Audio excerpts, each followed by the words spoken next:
That's us ready.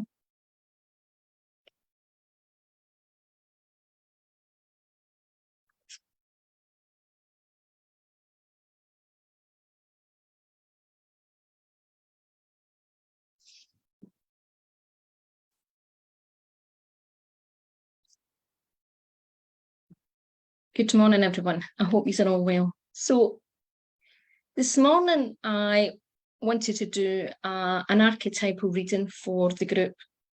Now, for a variety of reasons, I've not done any sort of more sort of oracle card readings for a variety of reasons for quite a while.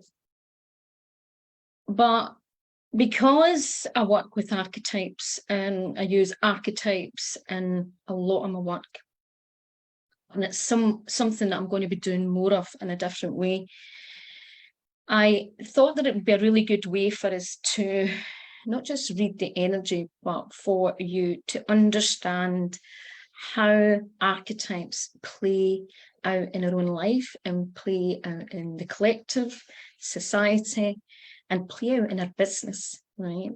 And it's one of the reasons why I know I'm going to be doing a monthly healing session using not just archetypes, but I'm going to be using certain types of healing that helps you connect more at a really soul level and helps raise your soul power. So I've been working with a couple of healers, and I've been doing some courses the last few years that have really helped me pull everything together, because there was lots of things that I felt, you know, sometimes you go along your spiritual path and there's some things that just don't, you feel there's something missing. And you feel there's more, that sometimes what you're taught is not exactly the truth, right? And there's more to it.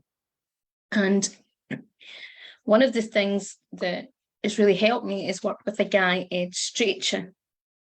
And Ed Stracher is classed as a kind of world healer. He's kind of renowned for different things, but he offers kind of self-mastery, genius type. His programs are all about genius. He is a bit of a genius, to be quite honest. But one of the things that helped highlight, and it helped highlight well, a lot of the healers I've been working over the last few years, was how much it's so important to help us raise our vibration. It's not just about the healing modalities. It's not just about healing our trauma. It's about getting your soul strength and your soul power up. And a lot of modalities just don't hit that, because they're not really helping people access the highest dimensions, right? And also, at the end of the day, we're still living a 3D. Well, I know we're moving into it, but there's still a lot of elements in society that are very 3D.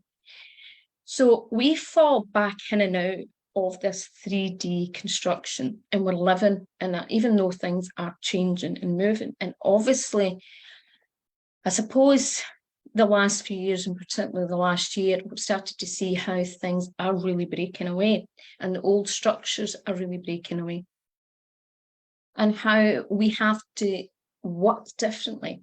And I've seen this coming along for a long, long time. And it's one of the reasons why I started doing the Spiritual Marketing Club about 8 years ago. And I had that behind the scenes with a different way of doing business and work. And of course, some elements that I included is still practical tools that work on a 3D level.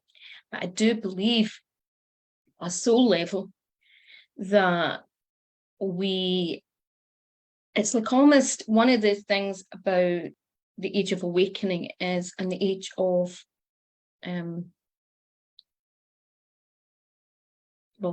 age we're coming into, is that there is a breaking away of illusion. We're seeing under the veil. We're seeing under the veil within ourselves, and we're starting to see the illusions, even in what things we were taught. And even people are starting to see a lot of things, even the spiritual community, and they realise, oh, that's not really true, or their teachings, it's not coming from a pure form. And it's the same in the governments, and it's the game in the world. And we're starting to see that we've been living illusion, right? And we've been living under a lot of layers of different things, which can take a bit of time to move through, right? And there's some people that jump these layers very quickly, right? And can do, but it's not even just jumping up the levels of awareness to know what's going on. It's about moving your soul strength and getting your soul strength high. Now, one of the interesting things that I saw, and it was demonstrated time and time again with this guy, was he was showing you even really powerful people, people that are really even highly spiritual, how their soul strength and their soul power was still quite low. And it's for a variety of reasons. And why certain things keep our soul strength down. One of the things that was come out for me was I had a lot of curses pre-birth, and also I was attracting a lot of people and a lot of things with who were projecting their stuff into my energetic field. Also, you can see when people resent, jealousy, and these type of things, but also where we are viewed in a certain light. It might not be, you know, people see things in a certain way and project their own stuff. And we all have that. And that's life, right? But it's also people trying to project certain things onto us, right? Now, the two cards that came out this morning are quite interesting because one is the Destroyer. Well, I want you to think about the Destroyer. What is the Destroyer? So what is archetypes? Maybe I should explain that first because I know there's some new people in the group. Archetypes are in some ways, but it's not really, it's not personality types. People get confused, but it is kind of personas in some way, right? And it's archetypes are in the collective and they're in the spiritual collective, right? They're in a collective that they are like kind of like role models or an energetic form that's very familiar, an energetic pattern of behavior, an energetic pattern that has a certain essence to it. And we all have a lot of these energetic patterns within us, and they're in the collective. And we tend to act them out in different ways. So most of us have, you know, well, we all have our power archetypes and our soul power archetypes. Archetypes are very strong within our soul and our soul purpose and our soul's journey. But we also pick up, because archetypes and the archetype energy is in the collective and it's in, what you call it, around, you know, in every aspect of the world, we recognize it, and we can also, it can trigger within us. So we all have, because we're obviously part of the whole, that we all have these aspects within us, but some of it comes out more obvious than others. Now, if we look at the Destroyer archetype, now I have to clarify, I've studied archetypes for 25 years, and there's a lot of layers to archetypes, and there's a lot of different teachings, right? And when you look at the original teachings, there is some things, yes, that have moved with the modern world and able to explain things in the modern world in a certain way. But there is lots of teachers, and there's some teachers who use different definitions for archetypes, right? And often when we talk about archetypes, most people bring it down to 12, and we can use that. So I use archetypes in branding, and I use it in power, but sometimes there's a slight difference, but it also depends on how you're working, how it applies in that situations. For example, what's became a lot more common now is even the last 10 years is money archetypes. There's a lot of people doing money archetype courses, and I've done quite a few money archetype courses, and they all teach slightly different. And some of it, in my opinion, is slightly not always true. It's just somebody's opinion that's done it, you know, and I suppose it's like everything in the spiritual community. Sometimes people only do it on a personal level and they study themselves. They're maybe not studied from all the different teachers. They maybe see it only from one angle. But what I want to clarify about the Destroyer archetype, so it's so important to understand that. I'm using Caroline Miss now. She breaks down, I can't remember, it's quite a lot she breaks down that archetype, and that's why I'm only using. It's not just a completely, I mean, Caroline's stuff was very interesting, and I've done a lot of her courses, and I've done Robert Hotter's courses. But what I would say is the fact that she categorises it quite fine. Now, the Destroyer archetype, so easy to understand this, is sometimes often categorized as also the rebel, the outlaw, and the brand archetypes, right? So the rebel and the outlaw archetype tends to be someone that does not conform.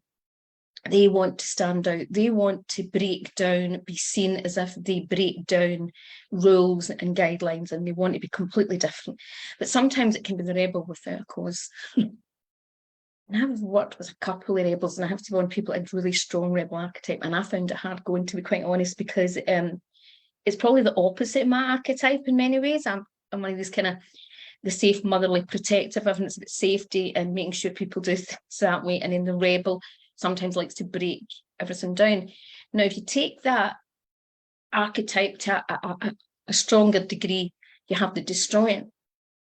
So the destroyer is like the dictator, right? A dictator who, and this is on what we call, what most of you will recognize, but there is a positive element as well. But if we think about what we tend to associate the destroyer in its negative form, we see someone who's a dictator who wants to control and destroy something, and people tend to be, so it tends to want to break people down. It wants to break society down. It wants to break the world down, the country down, right? Okay. So this has a very negative, and it's interesting that this did come out this morning. It has the positive, it has a positive as well, but I'll explain the negative. But the reality is, when we look out, the destroyer archetype has been played in a lot of countries and all over the world, right? And we can see it more clear than others. And I think, particularly in the UK, people don't see it maybe as clearly.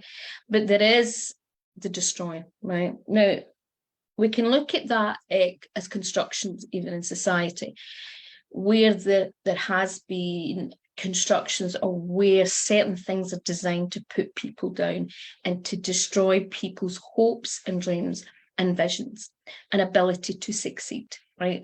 So the destroyer can put things in the spanner and try and break people down and to an unhealthy degree and take away their power, take away their dreams, take away their hope.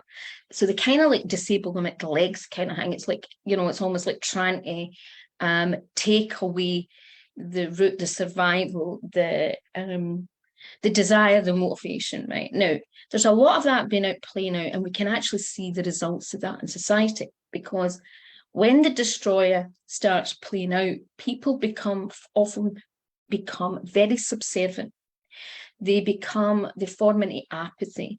They use excuses as they just sit back, and it's like they're waiting, but they just sit back and they keep sitting back because it's like almost they don't know what to do. Fear paralyzes them, and they're in that kind of frozen or apathy, right? And it's often associated with feelings of, you know, like depression and stagnant energy and what you call it, suppression and push down.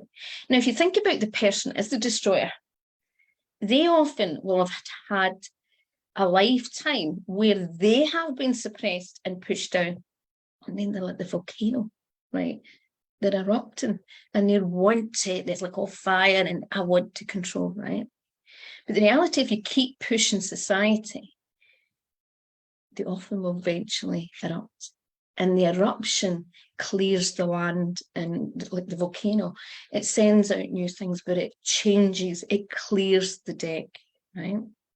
Now, if we look at the light aspect of the destroyer, so some of you who work and help people on a very mental aspect, where you may be like more hypnotherapy work, mind work, where you're very more in the mind than maybe, I know that some of you will do mind and soul work, but if he's working more from mental and breaking people's mental beliefs, right? In many ways, if you're more so if you think about it, there's different spiritual teachers. Some teachers are very compassionate and they will just all about just making people feel safe.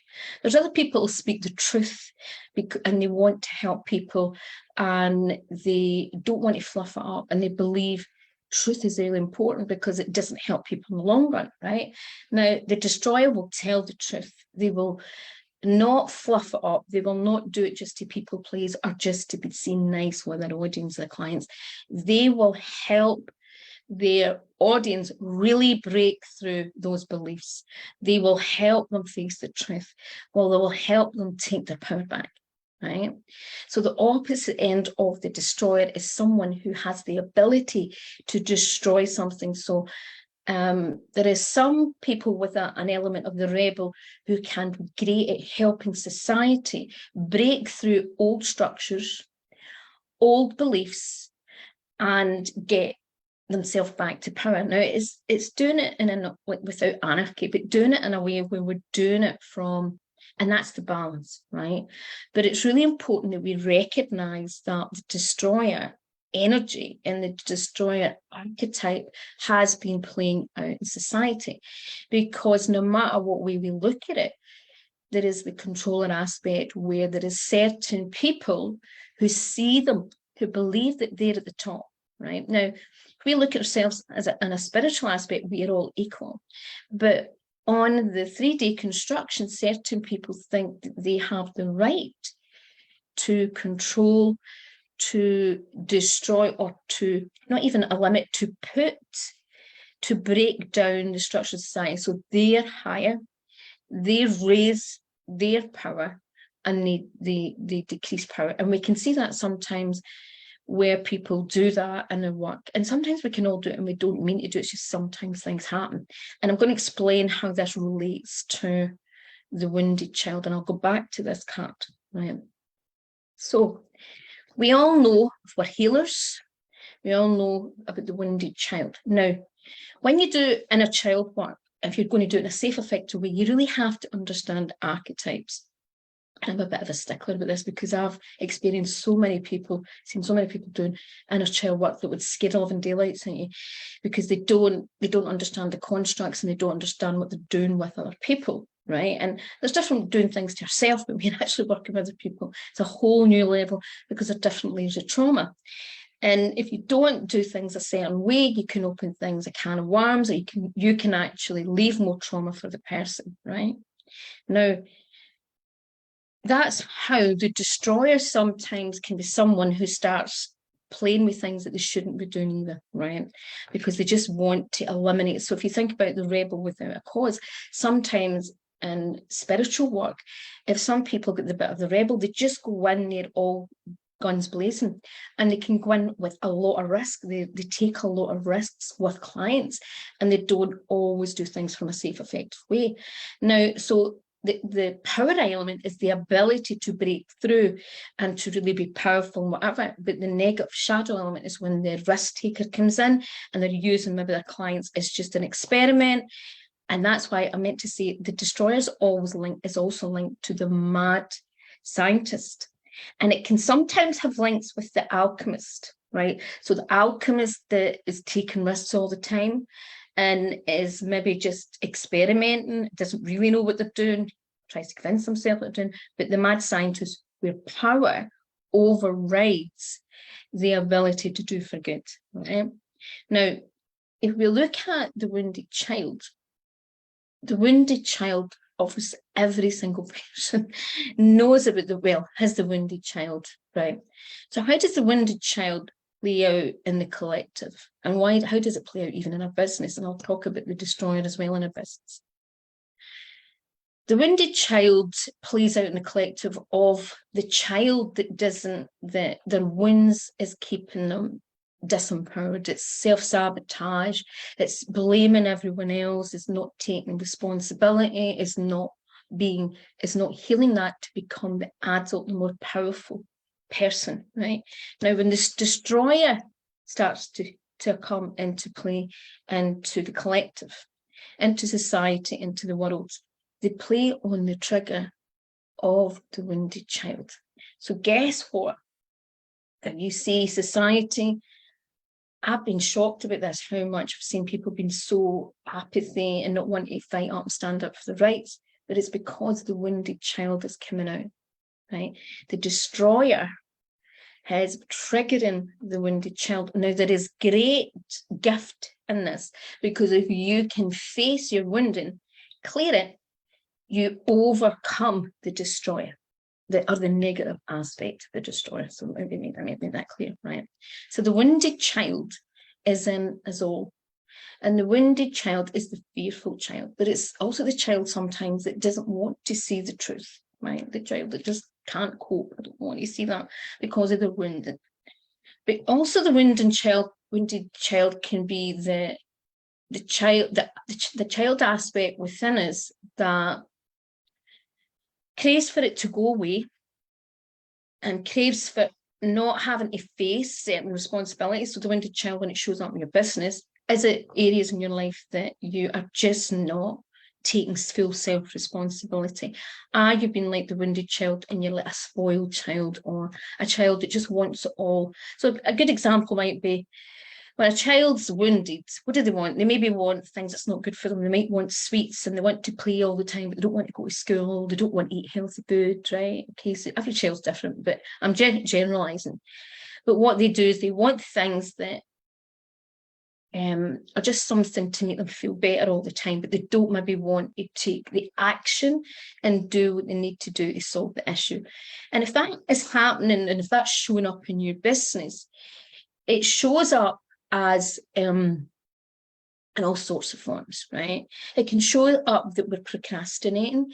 It can also show up, sometimes even it can show up, the wounded child tries to be something it's not and tries to make it so, well, I'm better than you and I'm this kind of, right, so that I can show up that way. The wounded child also is maybe not very brave.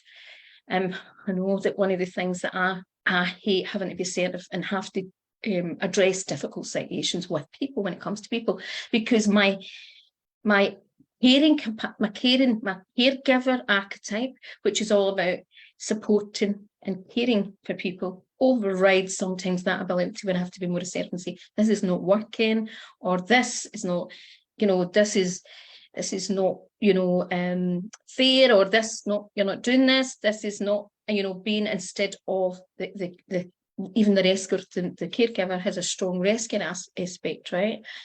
I'm going to name some other archetypes where your wounded child come in. So the innocent, for example, archetype, the innocent has a naivety and a purity to it. And they don't want to look when maybe someone is not what they seem, or they're maybe doing things and they try and pretend, so they keep into the denial, right? And they want to see all the beauty of the world, but they don't want to face the dark. They want to hide and pretend. And we see that sometimes a lot in the spiritual community, where people are just focused on the love and light, but they're not facing the shadow element. The wounded child can also be in the entertainer ingester, where that person is always entertaining, always want to support other people, wants to ignite fun and things in people's life, but struggles to face their own pain. They don't heal their own stuff, right? They're hiding behind a mask, right? The orphan, and which can be classed as sometimes the everyday girl or guy, the orphan archetype is the wounding of an aspect where the orphan, it feels orphaned. It doesn't necessarily mean the person is orphaned or has been orphaned, but they can feel orphaned, right? And that means that they have not overcome their sense of belonging or community. And sometimes that can come across as a great neediness, or always want to be part of something, even if it's not aligned with what they need or what they want to be part of something. So sometimes in business, the orphan can struggle because it wants to belong to everything, but it's not practical, right? Or they want to make everyone feel as if they're part of the community, but again, it might not be practical, right? So sometimes the orphan is like the caregiver. It needs to have learn certain boundaries, because some things then will not work. It becomes a destructive business. It doesn't work as a business, right? Now, I'll give you an example of what happened to me. And I remember, I can't remember how long ago, but one of the groups that I started, I had one person who wanted to say to me, I'm not getting, so I was more an educational group. I was being more at mentoring. I was teaching things about marketing and branding, but this person always wanted to have room when I was teaching for her to always express her opinion about it. But it took up a lot of the session. And it was obviously a hard desire and need to be heard and but it was not her area of expertise. And also it was not that type of group. And it was it disabled the group, it disempowered, I allowed it to slightly disempower me. It took me because I was having to try and manage my time, and I wasn't being boundaried enough with the situation. But that person's orphan, there was an energy of the orphan coming in, the needed to be really part of a community, was shown up in a class. It was a mentoring class, where if it had been a support class, it would have been a different environment. So sometimes, and it made me realise that I had to be more clear that certain things, this is what it was, this was the boundaries, because I wouldn't be able to do what I needed to do. And in business, we have to be clear, because if we're not clear in business, and if we are not specific what we do and we don't do, guess what? The wounded child shows up in so many different ways. So when you think about also the destroyer in your, and when it becomes the destroyer within you, you're very self-sabotaging, as in you're destroying yourself, or you're destroying your own self-image, or your views about you. So the destroyer can be the critical self that destroys. No, you can't do that. You can't do that. Or it can be, oh no, you're not good enough. Or it could be, oh no, I can't do it that way. I can't do it. That is also the destroyer within you, right? And of course, there's the positive and the element, the positive and the light element of the destroyer. So the destroyer has the ability to cut through the BS, right? And it's interesting because the teacher that I've been going to for a couple of years, most people can't handle him, because he's so direct, very direct with healers, and he takes no nonsense. But I really like him, because I would rather someone told me the truth than someone who just wants to be liked, right? Who wants just to be, it's all about just being liked. And to me, it's really important, if you really want to go on your spiritual journey, that your ability to actually face the truth and see things from a different perspective. And that's so important. So I'm just going to check to see if anyone has popped on. And if anyone has any comments or questions so far on what I've been talking about. Okay, so Michelle, thank you for the little engagement. I don't think there's anybody on. But what I want to explain something about what these apply to. So how do archetypes apply to branding? Right, because that's one of the things that I do, and we're working on something.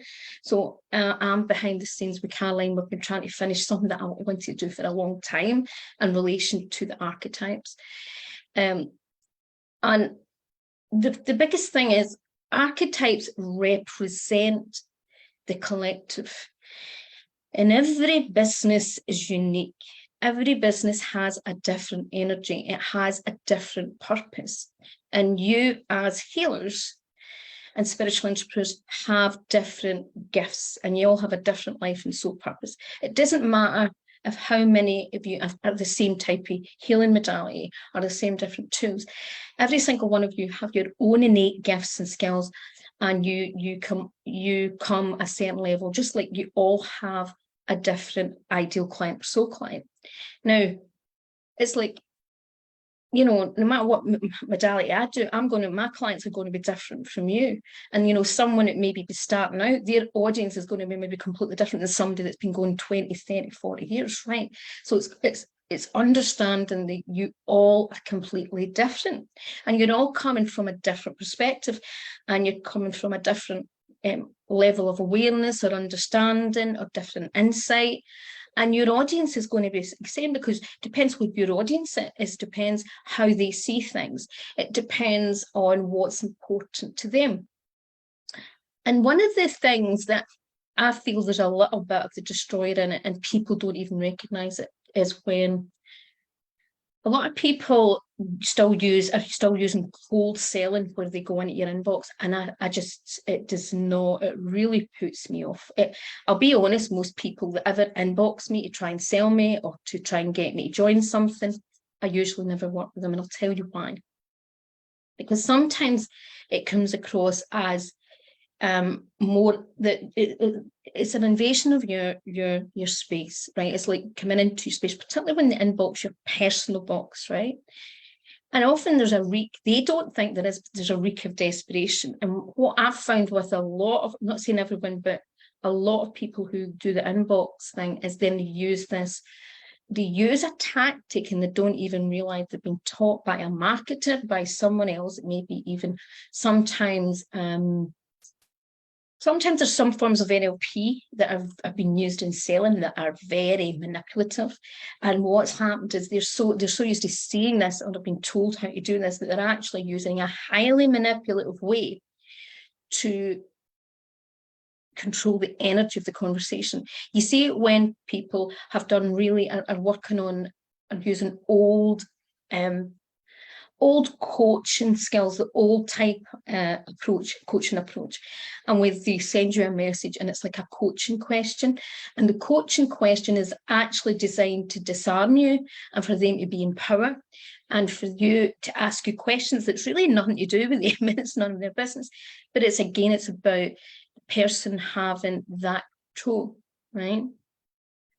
Now, that's why I don't. And I think a lot of people don't realize they're being taught very manipulative, old structures that people are not interested in anymore. And what does that do? That starts the relationship and the connection at the wrong footing, right? And it's very hard to distrust when someone has that amount of they're trying to control the conversation or they're also assuming.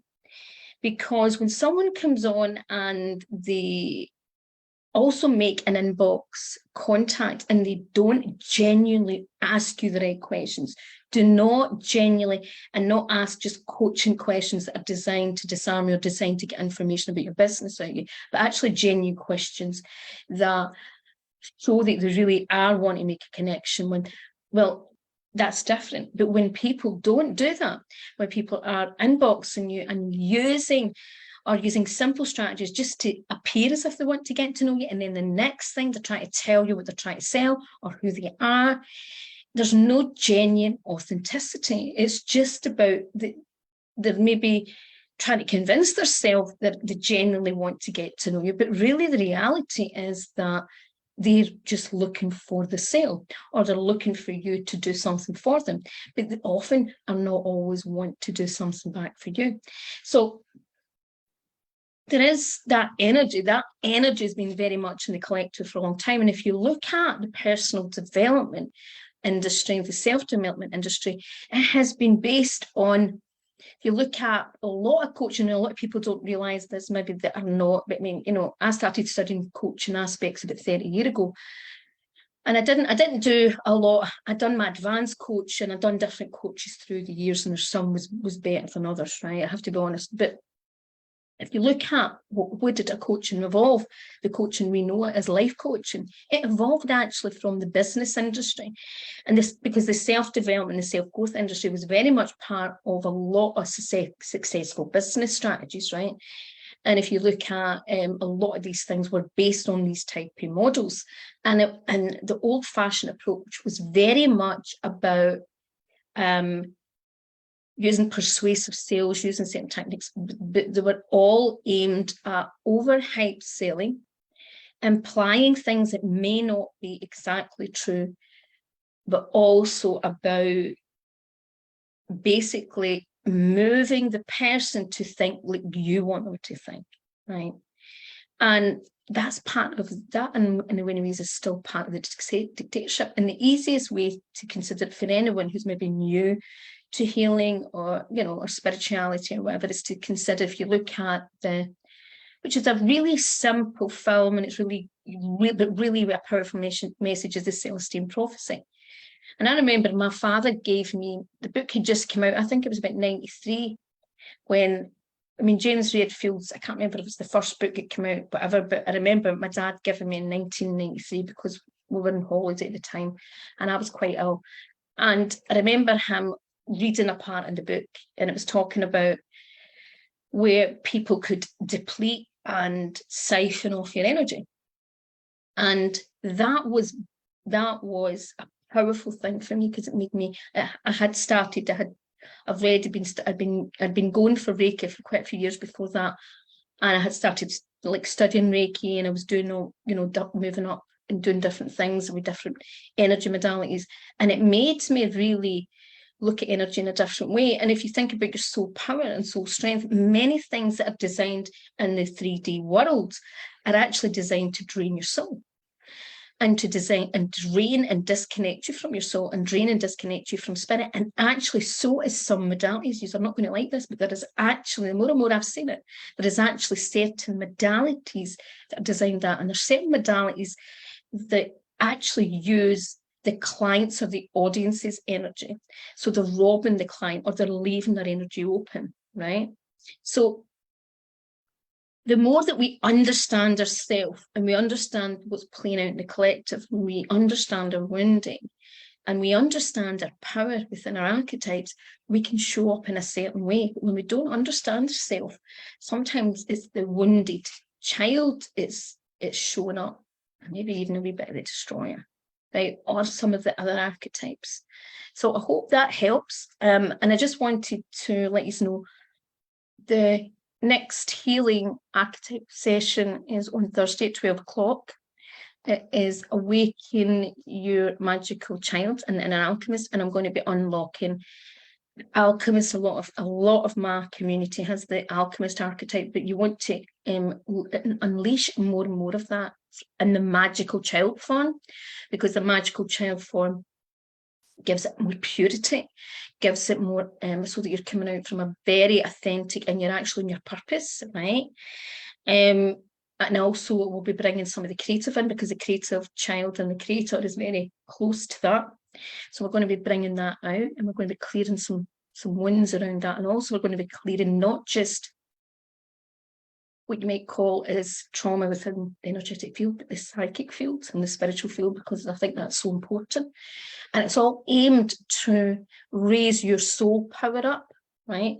And your soul connection, okay? But if you haven't yet, excuse me,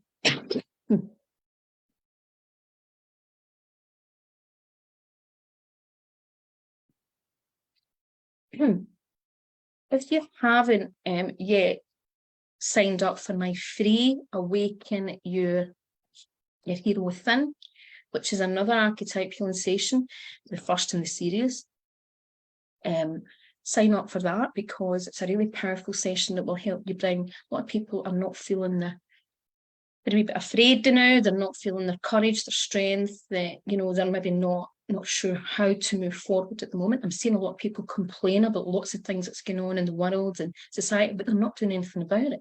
And that's because they're not owning their hero within, and they're not accessing their spiritual wisdom. Because when we're in fear, apathy, or denial, or we're in this kind of don't know, you're not coming from a soul connection, you're not getting your guidance, you're not coming from a spiritual perspective, you're in fear, you're in trauma. Excuse me. So I will be putting a link to both the freebie and the session on Thursday, and I would love to see some of you on Thursday. It's only £33. It's not, I should be charging a lot of money for this, because the guy that I'm training with, believe me, charges, and the tools that I've trained in to combine all this cost me a lot of money, and it's very, very powerful. And there'll be a recording, so even if you can't manage, or you want to be able to listen again, there will be a recording, so you can listen to it as many times as you want to. Okay, have a beautiful weekend, everyone. Take care. Bye bye.